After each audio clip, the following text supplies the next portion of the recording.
All right, this is Math 1, your final benchmark, number 27. A store clerk collects information on the price of a video game X months after the video game is released. The linear model, y equals negative x plus 50, can be used to represent the data where x is less than 50.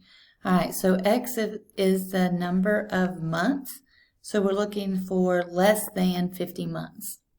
All right, so your linear model is this. Again, we know that this is your slope and this is your y-intercept. All right, so our slope would be negative 1.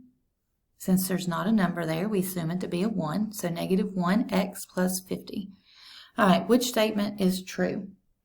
The slope of the linear model is 50. All right, we can see that the y-intercept is 50, not the slope. So both A and B can be eliminated very quickly.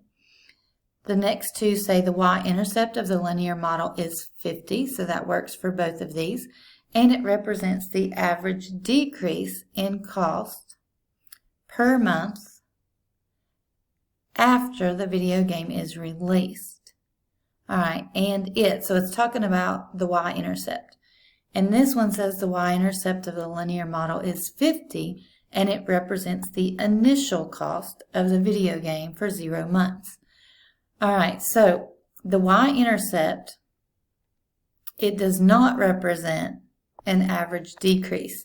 So your decrease comes from your slope, okay? So it's not this one.